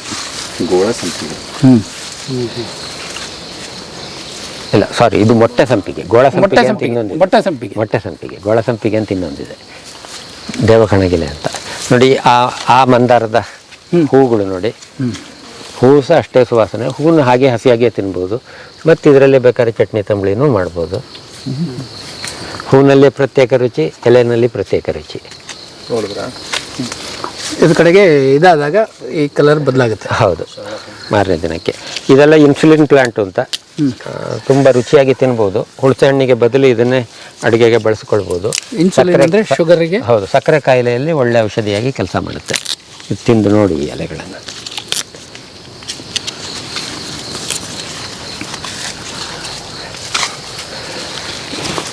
ಇದು ರೇಷ್ಮೆ ಸೊಪ್ಪು, ಮಲ್ಬೆರಿ ಕೂಡ ಒಳ್ಳೆ ತರಕಾರಿನೇ. ಸೊಪ್ಪು ತರಕಾರಿಯಾಗಿ ಬಳಕೆ ಮಾಡ್ಬೋದು. ಒಳ್ಳೆ ಹಣ್ಣು. ರೇಷ್ಮೆ ಗೊತ್ತಾಯ್ತು. ರೇಷ್ಮೆ ಹಿಪ್ಪನೇರಳೆ ಅಂತೀವಿ. ಹೌದು, ಹಿಪ್ಪನೇರಳೆ. ಅಲ್ಲ, ಹಿಪ್ಪನೇರಳೆನೆ. ನೋಡಿ, ಇದು ಮಾವಿನಕಾಯಿಗೆ ಬದಲಿ ಪರಿಮಳ. ಇದು ಇದರ ಎಲೆಯನ್ನೇ ಬಳಸಿಬಿಟ್ಟು ಅಡುಗೆಗಳನ್ನು ಮಾಡಬಹುದು. ಇದು ಮಾವೇ ಇಲ್ಲಿದೆ. ಈ ಮಾವನ್ನ ಇದೆಯಲ್ಲ, ಇದು ಮೇವಿನ ಮಾವಿದು. ಇಂಥದ್ದು ನೂರಾರು ಇದು ಮಾವಿನ ಗಿಡಗಳನ್ನು ನಾವು ಮೇವಿಗೆ ಬಳಸ್ತೀವಿ, ಕತ್ತರಿಸಿ. ಚಿಗುರು ಎಲೆಗಳಲ್ಲಿ ಮತ್ತೆ ಪುನಃ ಅಡುಗೆ ಮಾಡ್ಬೋದು. ಹಾಗೆ ಇಷ್ಟೆಲ್ಲ ಕತ್ತರಿಸಿದ ಮೇಲೂ ಇದೊಂದು 20-30 ಮಾವಿನಕಾಯಿ. ಬೈಗ ಕೇಳ್ತೀನಿ, ನೀವು ಟೇಸ್ಟ್ ಮಾಡಿ.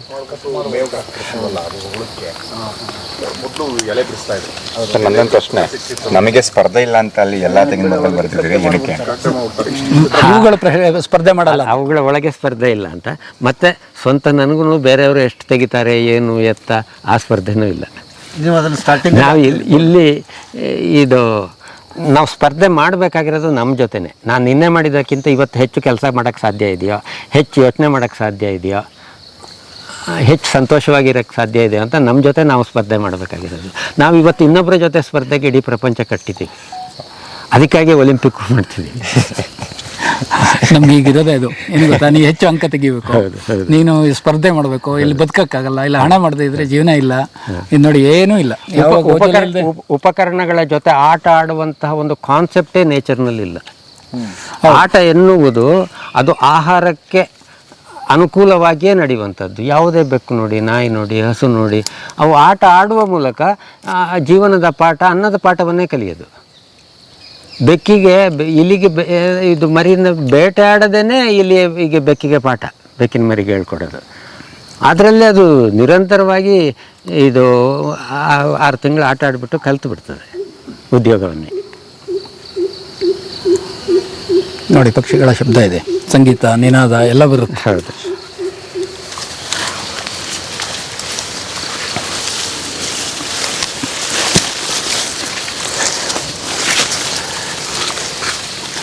ಇದು ಒಂದು ದಾಸವಾಳದ ಒಂದು ಪ್ರಭೇದನೆ. ಹೌದು, ಇದೇ ಹೂಗಳಲ್ವಾ? ಹೌದು ಹೌದು, ಇದೇ ಹೂಗಳು. ನೋಡಿ, ಅಲ್ಲೇ ಒಂದು ಕಡೆ ಬಿದ್ದಿದೆ. ಅದು ಬಿದ್ದಿರೋದು ಅನ್ಸುತ್ತೆ. ಈ ರೀತಿ ಇದು ಕಾಬಾಳೆ ಅಂತ, ಕ್ಯಾನ ಅಂತ ಹೇಳ್ತಾರೆ.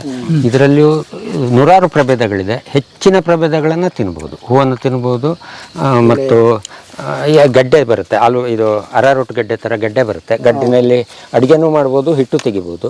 ಈ ಬೀಜಗಳು ಎಳಸಾಗಿರುವಾಗ ಬಟಾಣಿ ಕಾಳು ಥರ ಇರುತ್ತೆ, ಆಗಲೂ ಸಹ ಉಪಯೋಗಿಸ್ಬೋದು. ಈಗ ಹದವಾಗಿದೆ, ತಿಂದು ರುಚಿ ಗಮನಿಸಿ. ಮತ್ತು ಇಂತಹ ಗಡ್ಡೆಗಳು ಇಂಥದ್ದೀಗ ನಮ್ಮ ಹತ್ರನೇ ಒಂದು 50 ಜಾತಿ ಇರ್ಬೋದು. ಇನ್ನು ಹೆಲಿಕೋನಿ ಅಂತ ನೋಡಿ, ಆ ಥರದ್ದು ಸ್ವಲ್ಪ ಬೇರೆದು. ಅದು ನಾವೇ ನೇರ ತಿನ್ನೋಕ್ಕಾಗಲ್ಲ, ಸಸ್ಯಗಳೇನೋ ಮೇವಾಗುತ್ತೆ. ಇಂಥವೆಲ್ಲವೂ ಸಹ ಉಳುಮೆ ಕೆಲಸವನ್ನು ಭೂಮಿಗೆ ಮಾಡಿಕೊಳ್ತದೆ.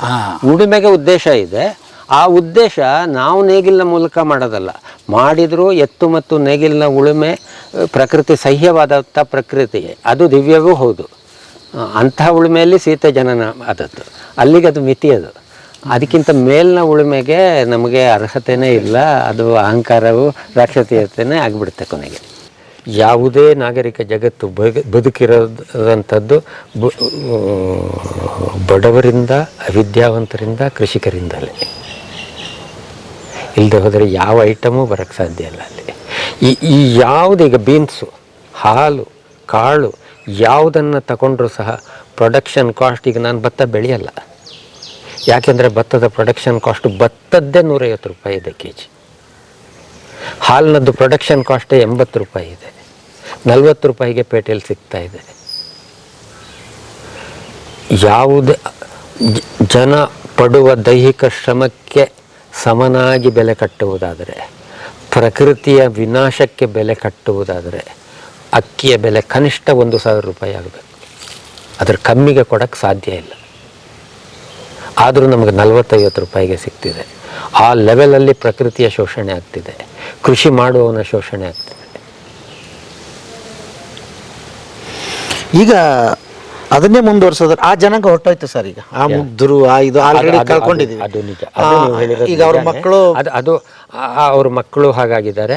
ಮತ್ತೆ ಅದು ಯಾಕಾಗಿದೆ ಅಂದರೆ ನಾವು ತೋರಿಸ್ತಾ ಇದ್ದೇವೆ ಬಹುಮಾಧ್ಯಮಗಳ ಮೂಲಕ ಅವರಿಗೆ. ಈಗ ಶುದ್ಧವಾದ ನೀರು 4 ತೊಟ್ಟು ಆ ಡ್ರೈನೇಜ್ ನೀರು ಹಾಕಿದ್ರು ಅದು ಗಲೀಜೆ ಅಲ್ವಾ? ನೀರು ಶುದ್ಧವಾಗಿ ಹೇಗೆ ಉಳಿಯೋಕ್ಕೆ ಸಾಧ್ಯ? ಮತ್ತೆ ಮಳೆ ಬಂದರೂ ಸಹ, ಮಳೆ ಬಂದಾಗ ಎಂತಹ ಅಪರಿಶುದ್ಧವಾದ ನೀರಾದರೂ ಸಹ ಸ್ವಚ್ಛವಾಗಿ ಬೀಳುವ ಸ್ಥಿತಿ ಇಲ್ಲಿಗೂ ಇದೆ. ಆದರೂ ಸಹ ಸಾಕಷ್ಟು ಬಾರಿ ಸಾಕಷ್ಟು ಜಾಗಗಳಲ್ಲಿ ಈಗ ಆ್ಯಸಿಡ್ ಮಳೆ ಆಗೋಕ್ಕೆ ಸ್ಟಾರ್ಟ್ ಆಗಿದೆ. ಮಳೆ ನೀರು ಸಹ ಪರಿಶುದ್ಧವಾಗಿ ಬೀಳಲಾಗದ ಲೆವೆಲ್ಗೆ ನಾವು ತಂದು ಕುಳಿಸಿದ್ದೇವೆ. ಹಾಗಾದ ಕಾರಣ ಅಲ್ಲಿ ಅವರ ತಪ್ಪೇನಿದೆ? ತಪ್ಪು ಮತ್ತು ಪುನಃ ಅದು ಹಿರಿಯ ಮಕ್ಕಳ ತಪ್ಪಿಗೆ ಎಲ್ಲದಕ್ಕೂ ಸಹ ಕಾರಣ ಹಿರಿಯರು, ಗುರುಗಳೇ ಅನ್ನುವಂತಹದ್ದು ಒಂದು ಘೋಷವಾಕ್ಯ. ಅದು ಹೌದಾ? ಹೇಗೆ? ಇಲ್ಲದೆ ಹೋದರೆ ಅವ್ರು ತಪ್ಪು ಮಾಡೋಕ್ಕೆ ಹೇಗೆ ಸಾಧ್ಯ? ಓಕೆ. ಮತ್ತು ತಪ್ಪನ್ನು ತಿದ್ದಿ ಸರಿದಾರಿ ತೋರಿಸ್ಬೇಕಾದದ್ದು ಹಿರಿಯರು ಮತ್ತು ಗುರುಗಳೇ ಅಲ್ವಾ? ಹಿರಿತನ ದುಡ್ಡಿನಿಂದಲೂ ಬರ್ತದೆ, ವಿದ್ಯಾವಂತಿಕೆ ಅಕ್ಷರ ಜ್ಞಾನದಿಂದಲೂ ಬರ್ತದೆ. ಅಂತಹ ಹಿರಿಯರು ತಪ್ಪು ದಾರಿಯನ್ನು ತೋರಿಸಿದಾಗ ಅನಕ್ಷರಸ್ಥ ಇದು ಹಳ್ಳಿಯ ಮಂದಿ ಇದು ಸರಿಯಾಗಿ ಆ ಒಂದು ಪ್ಯೂರಿಟಿಯನ್ನು ಉಳಿಸಿಕೊಳ್ಳೋಕ್ಕೆ ಸಾಧ್ಯನೇ ಇಲ್ಲ. ಮತ್ತು ಪುನಃ ಅಲ್ಲಿ ತಪ್ಪಿದೆ, ಇದು ಆ ಒಂದು ಮುಗ್ಧತೆ ಹೋಗಿದೆ ಅನ್ನೋದು ನಿಜ. ಆದರೆ ಮತ್ತೆ ಪುನಃ ಅದಕ್ಕೆ ಕಾರಣ ಇದುವೇ. ಓಹೋ, ಈಗ ಆ ಆರೋಪ ಕೂಡ ನಾವೇ ಹೊರಬೇಕಷ್ಟೇ. ಓಕೆ. ಮತ್ತೆ ಎಲ್ಲಿದೆ ಹಾಗಾದ್ರೆ ಆಶಾ ಕಿರಣ? ಎಲ್ಲಿಂದ ಇದನ್ನ ಶುದ್ಧ ಮಾಡೋದು ಅಂತ ಹಾಗೆ ಹೇಳಿದಲ್ಲ ನಾನು, ಮಹಾಭಾರತದ ಕಥೆನೇ. ಒಂದಷ್ಟು ಕಷ್ಟ ನಷ್ಟ ಹೊರತಾಗಿ ಸರಿಯಾಗುವ. ಈಗ ನೋಡಿ, ಶುದ್ಧ ಆಗಬೇಕು ಅಂತಾದರೆ ಒಂದು ನೀರಲ್ಲಿ ತೊಳಿಬೇಕು. ನೀರಲ್ಲಿ ತೊಳಿಯೋಕ್ಕೆ ಸಾಧ್ಯ ಇಲ್ಲ ಅಂದರೆ ಬೆಂಕಿಲೇ ಸುಡಬೇಕು. ಅಗ್ನಿ ಪರೀಕ್ಷೆ ಅನ್ನುವಂತಹ ಒಂದು ಕಾನ್ಸೆಪ್ಟನ್ನು ನಾವು ರಾಮಾಯಣದಲ್ಲಿ ಗಮನಿಸ್ತೀವಲ್ಲ, ಅದನ್ನೇ ಹೇಳ್ತಿರೋದು. ಅದನ್ನು ಸೀತೆನಲ್ಲಿ ಸುಟ್ಟರೋ, ಅವಳಿಗೆ ಬೆಂಕಿಯೇ ಇಟ್ಟರೋ ಅನ್ನುವಂತಹ ಚರ್ಚೆಯನ್ನು ಹೊರತಾಗಿಯೂ ನಾವು ಪ್ರಕೃತಿಯನ್ನು ನೋಡುವುದಾದರೆ, ಈಗ ನೀವು ಸ್ಟರ್ಲೈಸೇಷನ್ ಮಾಡೋದಂದರೆ ಬೆಂಕಿಲಿ ಕುದಿಸುತ್ತಾನೆ. ಇದು ಆಪರೇಷನ್ ಥಿಯೇಟರ್ನಲ್ಲಿ ಮಾಡ್ತಾ ಇರೋದು ಎಲ್ಲ ಇಂಜೆಕ್ಷನ್ ಸಿರಿಂಜ್ಗಳನ್ನು ಸ್ಟೆರಿಲೈಸ್ ಮಾಡಬೇಕು. ಬೆಂಕಿ ಪರಮ ಪರಿಶುದ್ಧ, ಅಲ್ಲಿ ಎಲ್ಲವೂ ಶುದ್ಧವಾಗುತ್ತೆ. ಇದು ಏರಿದ ಭೂಮಿಯ ಉಷ್ಣತೆಯಲ್ಲಿ ಇದು ಸಾಕಷ್ಟು ಈ ಇಂಪರ್ಫೆಕ್ಷನ್ಗಳೆಲ್ಲ ನಾಶವಾಗಿಯೇ ಸರಿಯಾಗಬೇಕಷ್ಟೆ, ಏನು ಚಾನ್ಸೇ ಇಲ್ಲ. ಅದರ ನಂತರ ಕೊನೆಗೆ ಬಂದ ಜೀವಿ ಮೊದಲು ಹೋಗೋದು ಪ್ರಕೃತಿಯ ನಿಯಮ. ಅದು ಮನುಷ್ಯ ಲಾಸ್ಟಿಗೆ ಬಂದವನು, ಅತ್ಯಂತ ವೀಕ್ ಕ್ರಿಯೇಚರ್. ಮನುಷ್ಯನ ಕೆಪ್ಯಾಸಿಟಿ ಇರುವಂಥದ್ದು ಅದಕ್ಕಿಂತ ಹೈಯರ್ ಕೆಪ್ಯಾಸಿಟಿ ಇರುವಂತಹ ಉಳಿದ ಸಸ್ಯಗಳನ್ನು ಸಾವಯವ ರೀತಿಯಲ್ಲಿ ಯೋಚನೆ ಮಾಡೋದರಲ್ಲಿ ಇದೆ. ಬಳಕೆ ಮಾಡಿಲ್ಲ ಅಂದರೆ ಫಸ್ಟ್ ಮನುಷ್ಯ ಇರಾಡಿಕೇಟ್ ಆಗಲೇಬೇಕು, ಆಗ್ತಾನೆ, ಎಷ್ಟೋ ಆಗುತ್ತೆ. ನಾವೇನೇ ಒಪ್ಕೊಂಡಿದ್ದೀವಿ ಅದನ್ನ. 33 ಕೋಟಿ ಜನಸಂಖ್ಯೆ ನಮಗೆ ಸ್ವಾತಂತ್ರ್ಯ ಬಂದಾಗ ಇತ್ತು. ನಮ್ಮ ದೇಶ ಈಗ ತುಂಬ ದುರ್ಗತಿಯಲ್ಲಿದೆ. ಯಾಕೆಂದರೆ ಪಾಪ್ಯುಲೇಷನ್ ಜಾಸ್ತಿ ಆಗಿದೆ. ಪಾಪ್ಯುಲೇಷನ್ ಕಂಟ್ರೋಲ್ ಮಾಡಬೇಕು ಅಂತ ನಾವೇ ಹೇಳ್ತಿದ್ದೀವಿ. ಹಾಗಾದರೆ ಸೊಲ್ಯೂಷನ್ ಪಾಪ್ಯುಲೇಷನ್ ಕಂಟ್ರೋಲಲ್ಲಿದೆ ಅಂತ ನಾವು ಒಪ್ಪಿದ ಮೇಲೆ ಈ ಪ್ರೋಸೆಸ್ನಲ್ಲೇ ಆದರೆ ತಪ್ಪೇನಾಗಾದರೆ? ಆಗದೆ ಸೊಲ್ಯೂಷನ್ ಸಿಕ್ಕಕ್ಕೆ ಸಾಧ್ಯ ಅಲ್ಲ. ಇದು ಕೊಡಗಿನ ವಿಶೇಷ, ಇದು ಆಟಿ ಸೊಪ್ಪು ಅಂತ.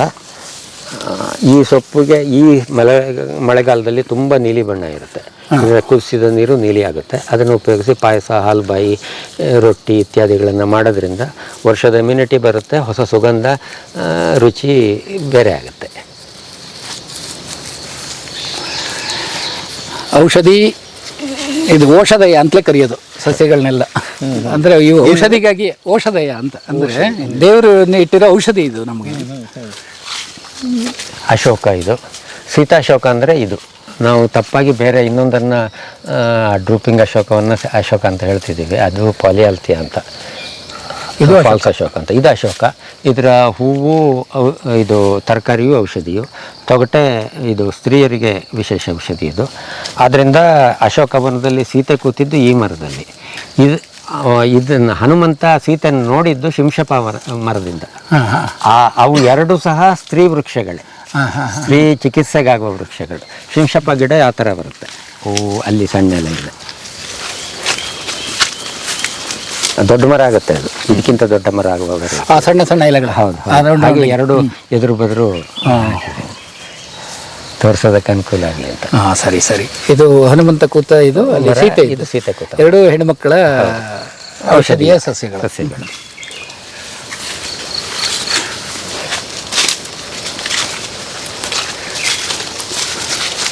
ಬೀದರ್ನಲ್ಲಿ ಇಲ್ಲಿ ಒಂದು 50 ಪ್ರಭೇದ ಇದೆ.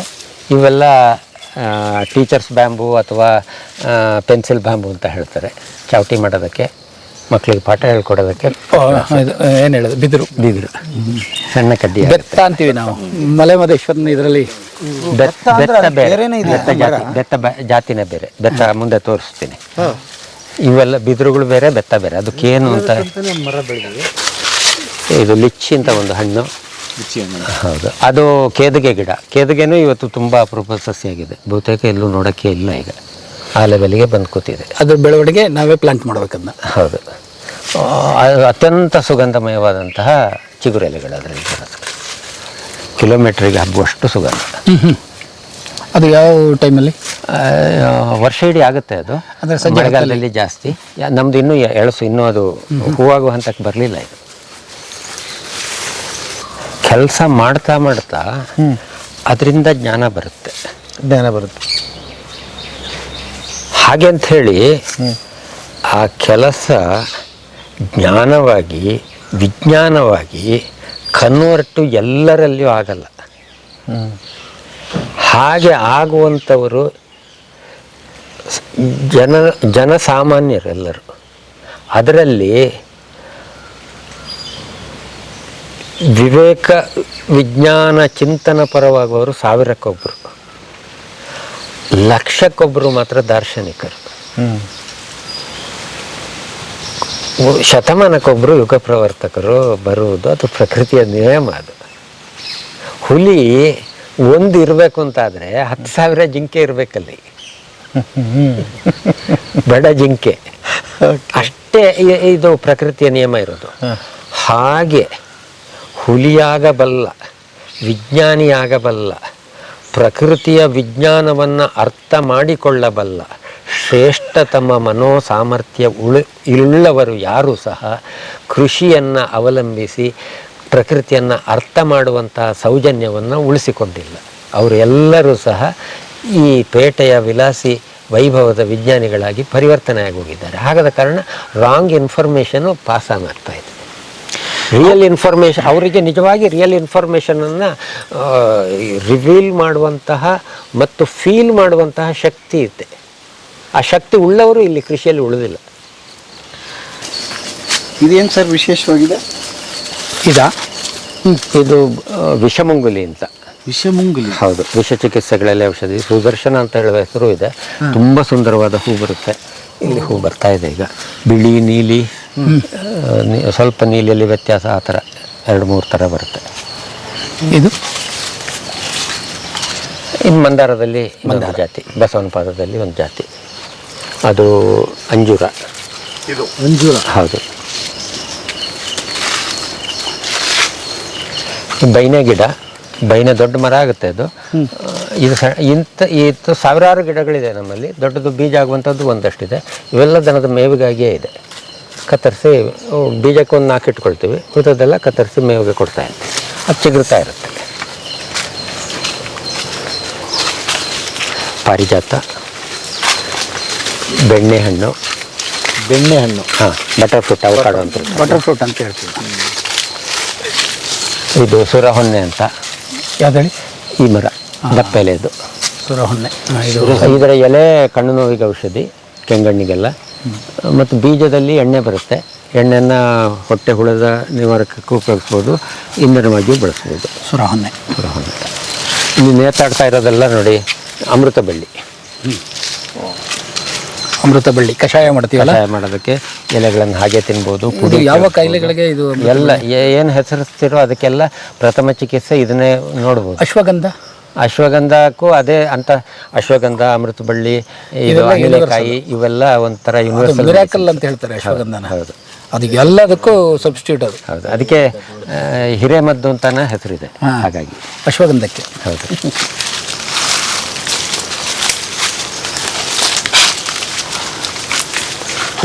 ಇವೆಲ್ಲ ಗಂಧ ಪ್ರಸಾರಿಣಿ ಅಂತ, ತುಂಬ ದುರ್ಗಂಧ ಇರುವಂತಹ ಎಲೆಗಳು. ಅದರ ನೋವಿಗೆ, ಕಜ್ಜಿಗೆಲ್ಲ ಔಷಧಿ. ಹೌದು. ಇದು ಸ್ಕಿನ್ ಪ್ರಾಬ್ಲಮ್ಗೆ ಸ್ಮೆಲ್ ನೋಡಿ ಅಂತ. ಗಂಧ ಪ್ರಸಾರಿಣಿ ಅಂತ ಹೆಸರು. ನಮಗೆ ದುರ್ಗಂಧ ಅದು. ಗಂಧ ಅನ್ನೋದಷ್ಟೇ ಇರೋದು, ದುರ್ಗಂಧ ಸುಗಂಧ ನಮಗೆ ಇಡಿಸಲ್ಲ. ಇದು ಹಾಗೆ ಕಾರ್ಟಿಸಾನು ತುಂಬ ಇರುವಂತಹ ಸಸ್ಯ. ಇದು ಲೈಫ್ ಸೇವಿಂಗ್ ಡ್ರಗ್, ಇದರಿಂದ ತಯಾರು ಮಾಡ್ತಾರೆ. ಇದರ ಹೂವು ಮತ್ತು ಚಿಗುರನ್ನು ಇದನ್ನು ಸಹ ಮಲೆನಾಡಲ್ಲಿ ಪತ್ರೊಡೆ ಮಾಡಿ ಮಳೆಗಾಲದಲ್ಲಿ 1-2 ಸಲ ತಿನ್ನುವಂತಹ ರೂಢಿ ಇತ್ತು. ಕಣ್ಣು ನೋವಾದರೆ ಇದನ್ನು ಬೆಂಕಿಯಲ್ಲಿ ಸುಟ್ಟು ಕಣ್ಣಿಗೆ 2 ಡ್ರಾಪ್ ಹಾಕಿದರೆ ಬಹುತೇಕ ವೈದ್ಯರ ಅವಶ್ಯಕತೆ ಇಲ್ಲದೆ ಗುಣಪಡಿಸ್ಕೊಳ್ಬೋದು ಯಾವುದೇ ಅಲರ್ಜಿಗಳಿಗೆ. ಅಂತ ಡೆವಿಲ್ಸ್ ಕೋಕೋನಟ್ ಅಂತಲೂ ಒಂದು ಹೆಸರಿದೆ. ಕೊಟ್ಟೆ ಮರ ಅಂತಲೂ, ಬೋಟ್ ಟ್ರೀ ಅಂತಲೂ. ಹೀಗೆ ಬೋಟ್ ಟ್ರೀ ಅಂತ, ಬೋಟ್ ಮಾಡಲಿಕ್ಕೆ ಆ ಮರ ಬಳಸ್ತಾ ಇದ್ರು ಅಂತ, ದೊಡ್ಡ ಮರ. ಇದು ನೀವಾಗೆ ಹಾಕಿದ್ದ ಇಲ್ಲ ಇಲ್ಲಿ ಬಂದ? ಇದು ಹಾಕಿದ್ದು. ಅವರು ಹೇಳ್ತಾ ಇದ್ದಾರೆ ಒತ್ತಡದಲ್ಲಿ ಜೀವನ ಮಾಡ್ತಿದ್ದಾರೆ. ಬೆಳಿಗ್ಗೆಯಿಂದ 18 ಅವರ್ ಅವ್ರು ಕೆಲಸ ಮಾಡ್ತಾರೆ. ಸ್ಯಾಟರ್ಡೆ ಸಂಡೇ ಬಂದ್ರೆ ಆಹಾ ಸ್ವರ್ಗ, ಏನೋ ಸಿಕ್ತಪ್ಪ 2 ದಿವಸ. ಅವರು ಇದಕ್ಕಿಂತ ಹೆಚ್ಚು ಕಷ್ಟಪಡ್ತಿದ್ದಾರೆ. ಅದು ಫೀಲ್ ಆಗಿ ಎಷ್ಟೋ ಜನ 40 ವರ್ಷಕ್ಕೆ VRS ತಗೊಂಡು ಕೃಷಿಗೆ ಬರ್ತಿದ್ದಾರೆ. ಬರುವ ಹೊತ್ತಿಗೆ ಅದು ಕಾಲ ಮೀರೋಗಿದೆ, ಅದು ಅಬ್ಸರ್ವೇ ಆಗಲ್ಲ ಕೃಷಿ. ಅದು ಬಾಲ್ಯದಿಂದಲೇ ಬರಬೇಕು ಯಾವುದೇ ಸ್ಕಿಲ್ಲು. ಇದು ಅರ್ಥ ಮಾಡಿಕೊಳ್ಳುವ, ಕೆಲಸ ಮಾಡುವ ದೇಹ ಸಾಮರ್ಥ್ಯ ಕಳೆದು ಹೋಗಿಬಿಟ್ಟಿರುತ್ತೆ. ಇಲ್ಲಿಗೆ ಅಡಾಪ್ಟೇ ಆಗಲ್ಲ. ಅದು ಝೂಮ್ದು ಉದಾಹರಣೆ ಹೇಳಿದ್ನಲ್ಲ, ಹಾಗೆ ಆಗ್ತಿದೆ ಅದು. ಸರಿಯಾದ ಟೈಮ್ಗೆ ಆಗ್ತಿಲ್ಲ, ಆಗಲ್ಲ. ಅವಾಗ ಬಂದರೆ ನೀವು ಮಾಡೋಕ್ಕಾಗಲ್ಲ. 6 ವರ್ಷದಿಂದಲೇ ಕೃಷಿ ಕಾರ್ಮಿಕನಾಗಿ ದುಡಿದರೆ ಮಾತ್ರ ನೀವು 18 ವರ್ಷಕ್ಕೆ ಮತ್ತೆ ಅದನ್ನು ಮುಂದುವರಿಸುವಂತಹ, ಯೋಚನೆ ಮಾಡುವಂತಹ, ದುಡಿಯುವ ಶಕ್ತಿ ಬರ್ತದೆ. 6 ವರ್ಷಕ್ಕೆ ಮಾಡಿದರೆ ಮಾತ್ರ ಸಾಧ್ಯ. ನಾನಾದರೂ ಈಗ 24 ವರ್ಷಕ್ಕೆ ಕೃಷಿಗೆ ಬಂದೆ. ಕೃಷಿಯ ಒಟ್ಟಿಗೆ ಇದ್ದು ನೋಡಿದ್ರಿಂದ, ಕೃಷಿಯಲ್ಲಿ ಹಳ್ಳಿಯಲ್ಲೇ ಬದುಕಿದ್ರಿಂದ ನನಗೆ ಸ್ವಲ್ಪ ಸುಲಭ ಆಯಿತು ಅನ್ನೋದು ನಿಜ. ಆದರೂ ಸಹ ಒಬ್ಬ ಸಾಮಾನ್ಯ ಅನಕ್ಷರಸ್ಥ ಕೆಲಸಗಾರ ದುಡಿಯುವ ಹಾಗೆ 8 ಗಂಟೆ ಏರು ಉಳುಮೆ ಮಾಡಲಿಕ್ಕೆ ನನಗೆ ಸಾಧ್ಯ ಆಗಲ್ಲ. ತೆಂಗಿನ ಮರ ಇದು ದಿನಕ್ಕೆ 120 ಮರ ಹತ್ತಿ ಹಿಡಿಯೋಕ್ಕೆ ಸಾಧ್ಯ ಇಲ್ಲ. ಪ್ರಯತ್ನ ಪಟ್ಟು 1-2 ಮರ ಸಣ್ಣದರಲ್ಲಿ ಹತ್ತಿದ್ದಿದೆ. ಈಗ ವಯಸ್ಸಾಯಿತು, ಇನ್ನು ಹೇಗೂ ಸಾಧ್ಯ ಆಗಲ್ಲ. ಆದರೆ ಈ ಮರವನ್ನು ತುದಿಗೆ ಈಗಾದರೂ ಸಹ ನಾನು ಏರ್ತೀನಿ. 40 ವರ್ಷಕ್ಕೆ ಕೃಷಿಗೆ ಬಂದವನಿಗೆ ಈ ಮರವನ್ನು ಹತ್ತುವ ಧೈರ್ಯವನ್ನು, ಸಾಮರ್ಥ್ಯವನ್ನು ರೂಢಿಸಿಕೊಳ್ಳಿಕ್ಕೆ ಆಗಲ್ಲ. ಈ ಮರದ ಎತ್ತರದಿಂದ ನೋಡಿದಾಗ ಪ್ರಕೃತಿಯ ವೈಶಾಲ್ಯ ಕಾಣೋದು. ಈ ಮರಕ್ಕೆ ಏರಬೇಕು ಅಂತಾದರೆ ಏಣಿ ಬೇಕಿಲ್ಲ. ಏಣಿ ಮತ್ತೆ ಪುನಃ ಡಿಪೆಂಡೆನ್ಸಿಯೇ. ಪ್ರಕೃತಿಯಲ್ಲಿ ನೀವು ಎಷ್ಟೆತ್ತರಕ್ಕಾದರೂ ಸಹ ಏಣಿ ಇಲ್ಲದೆ ಹತ್ತಬಹುದಾದದ್ದು ಮರವನ್ನು ಮಾತ್ರ. ಅಲ್ಲಿಯೂ ಏರುವುದು ಡೆವಲಪ್ಮೆಂಟು ಅನ್ನುವಂತಹ ಡೆಫಿನಿಷನ್ನಿಗೆ ಇದು ಎಕ್ಸ್ಪ್ಲನೇಷನ್ ಮರವೇ. ಮರ ಇದ್ದರೆ ಮಾತ್ರ ನಾವು ಏರ್ಲಿಕ್ಕಾಗೋದು, ಇಲ್ಲದೇ ಇದ್ರೆ ಏರೋದೆಲ್ಲಿಗೆ ನಾವು? ನಮ್ಮ ಜೀವನ ಮರದ ಮೇಲೆ ಅವಲಂಬಿಸಲೇ ಇಲ್ಲ ಇವತ್ತು. ಹುಲ್ಲಿನ ಮೇಲೆ 3 ಅಡಿ ಎತ್ತರದ ಹುಲ್ಲಿನ ಮೇಲೆ ಅದನ್ನು ಡ್ವಾರ್ಫ್ ಮಾಡಿ ಇದು ಹೈಬ್ರಿಡ್ ಮಾಡಿ 2 ಅಡಿಗೆ 1.5 ಅಡಿಗೆ ಇಳಿಸಿದ್ದೀವಿ. ಇಷ್ಟು ಶಾರ್ಟ್ ಲಿವ್ಡು ಡ್ವಾರ್ಫ್ ಇದು ಲಿವ್ಡು ಫುಡ್ಡಿನ ಮೇಲೆ ನಮ್ಮ ಡೆವಲಪ್ಮೆಂಟ್ ಇದೆ. ಫುಡ್ಡೇ ವೀಕು, ನಮಗೆ ಸ್ಟೆಬಿಲಿಟಿ ಹೇಗೆ ಬರೋಕ್ಕೆ ಸಾಧ್ಯ? ತನ್ನಷ್ಟಕ್ಕೆ ಬೆಳೆಯುವ ಫುಡ್ಡು ರಿಯಲ್ ಫುಡ್ಡು, ಕೃಷಿ ಮಾಡಿ ಬೆಳೆಯುವಂಥದ್ದಲ್ಲ. ಅದು ಸಹ ಬೇರೆ ಬೇರೆ ರೀತಿಯ, ಅದು ಯಾವುದೇ ಗೊಬ್ಬರ ಹಾಕಿ ಗೊಬ್ಬರ ಅಗತ್ಯ ನೀರಾವರಿ ಇದು ಕ್ಯಾರು ಎಲ್ಲ ತಗೊಂಡು ಬೆಳೆದ್ರೆ ಅದು ಟೋಟಲಿ ಡಿಸೇಬಲ್ ಕ್ರಾಪ್. ಅದು ನಮ್ಮ ಫುಡ್ ಆಗ್ತಿದೆ ಇವತ್ತು. ಇದು ಬೋರೆ ಹಣ್ಣು, ಎಲಚಿ ಬೋರೆ ಹಣ್ಣು, ಸಂಕ್ರಾಂತಿ ಹಬ್ಬದ ಬಳಕೆ. ಎಳ್ಚಿ ಮರ ಅಲ್ಲೊಂದು ತೆರಕು ನಮ್ಮಲ್ಲಿ ಭಾಳ ದೊಡ್ಡದು ದೇವ್ರ ಥರ ಕಟ್ಟಿದ್ದಾರೆ. ಎಲಚಿ ಇದೇನು ಸರ್ ಆನೆ ಗುಲ್ಗುಂಜಿ ಅಂತ ಯಾಕೆ ಅದ್ರ ಗುಲ್ಗುಂಜಿ ದೊಡ್ಡದಿದೆ, ಸೈಜ್ ದೊಡ್ಡ. ಇದಕ್ಕೆ ಆ ಗುಲ್ಗಂಜಿಗೆ ಕಪ್ಪಿರುತ್ತೆ, ಇದಕ್ಕೆ ಹೌದು ಇಲ್ಲ. ಓಕೆ, ಇದಕ್ಕಿಲ್ಲ. ಓಹೋ, ಗುಲ್ಗುಂಜಿ ಅಂದ್ರೆ ಇದೆ. ಇದು ಬೀಜ, ಇದು ಎಲೆ ತೊಗಟೆ ಎಲ್ಲ ಔಷಧಿ ಗುಣ ಇದೆ, ಒಳ್ಳೆ ಮೇವಾಗುತ್ತೆ. ತಗೊಂಡು ಹಾಕ್ಬೋದು ನೀವು. ಹೌದಾ? Okay, super. ಎತ್ಕೊಡಿ.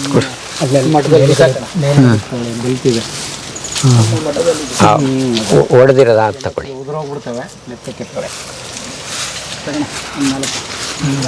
ಇದೆಲ್ಲ ಅರಾರೋಟು ಗೆಡ್ಡೆಗಳು. ಅರಾರೋಟ್ ಅಂದ್ರೆ ಮೂಲಂಗಿ ರೀತಿಯ ಗೆಡ್ಡೆಗಳು ಬರ್ತವೆ. ಮೂಲಂಗಿ ರೀತಿ ಗಡ್ಡೆ ಬರ್ತದೆ, ತುಂಬಾ ಹಿಟ್ಟಿರ್ತದೆ. ಅದು ಒಳ್ಳೆ ಬೇಬಿ ಫುಡ್. ಹೌದು, ಬೇದಿ ಅಜೀರ್ಣಗಳಲ್ಲಿ ಬಹಳ ಶ್ರೇಷ್ಠವಾದ ಔಷಧಿ ಅದು.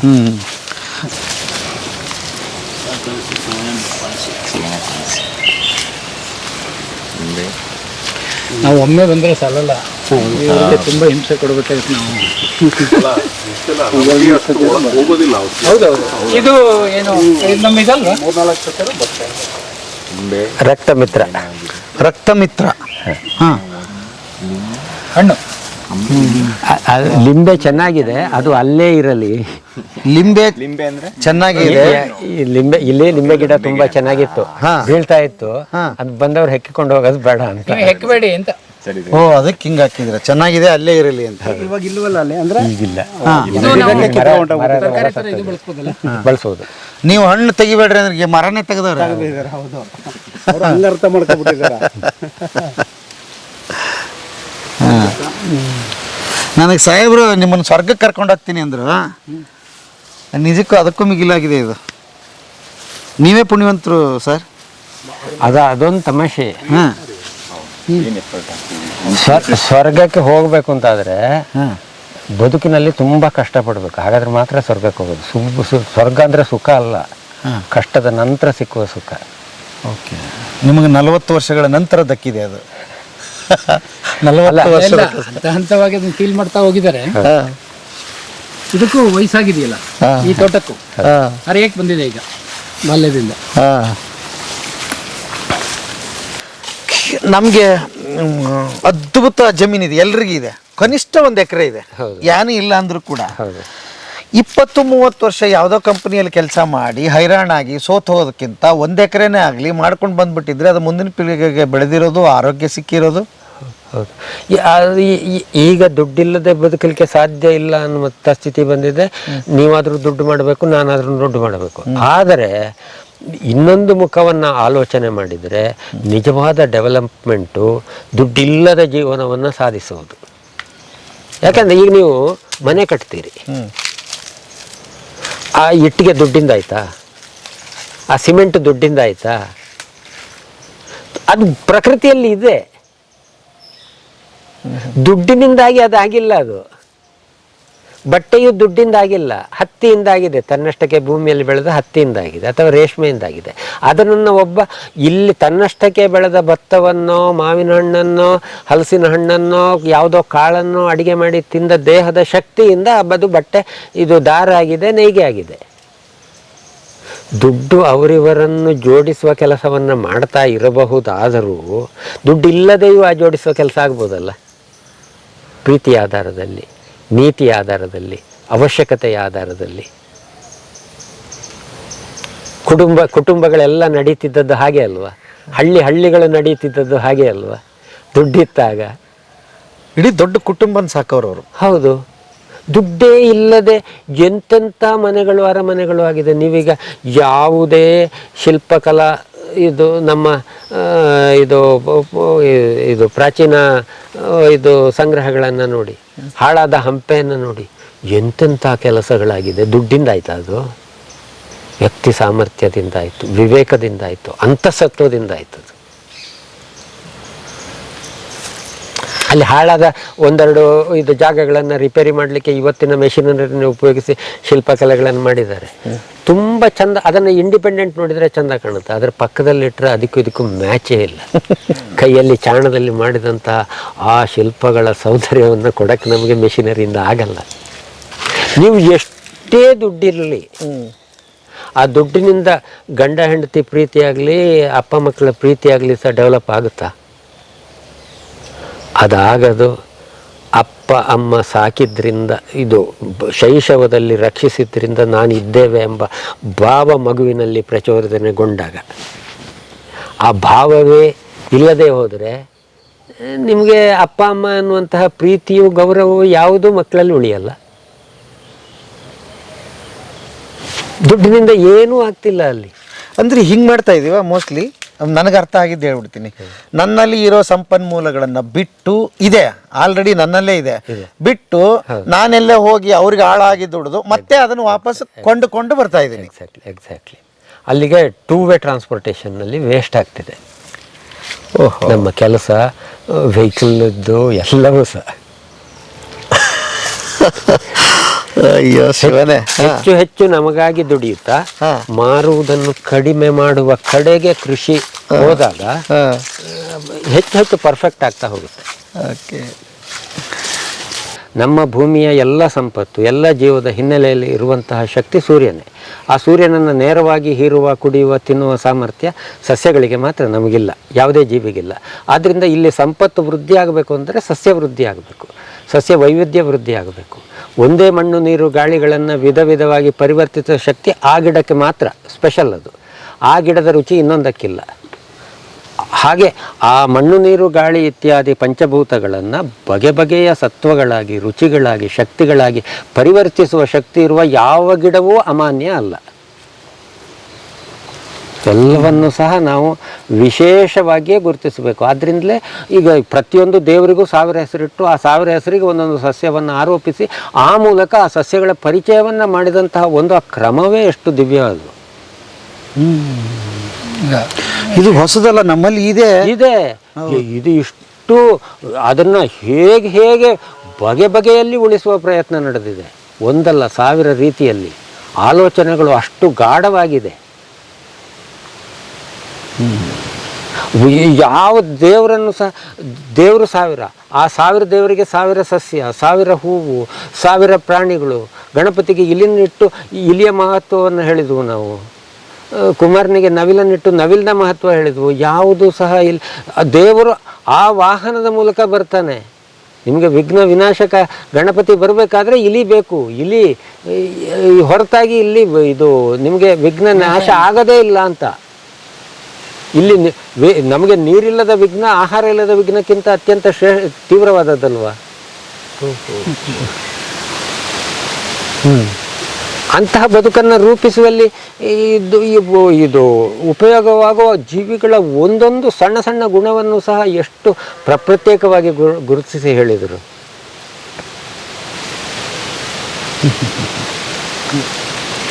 ಮತ್ತೆ ಎಲ್ಲಿ ಕಳ್ಕೊಂಡ್ವಿ ನಾವು? ನೀಲ್ಲ ಯಾಕೆ ತಲುಪಲಿಲ್ಲ ನಮ್ಮ ಜನಾಂಗಕ್ಕೆ? ಎಲ್ಲಿ ನಾವು ಎಡವಿದ್ವಿ ಅಂತ? ಅಲ್ಲ, ಈ ಪ್ರಶ್ನೆಗೆ ಉತ್ತರ ಈ ಬ್ರಹ್ಮನನ್ನು ಹುಡುಕಿದ ಹಾಗೆ ಅದು ಬಹಳ ಕಷ್ಟದ ಉತ್ತರ ಅದು. ಆದರೂ ಸಹ ಸರ್ತಿಗೆ ಮನುಷ್ಯ ಮಗು ಪ್ಯೂರ್ ಆಗಿಯೇ ಹುಟ್ಟದು.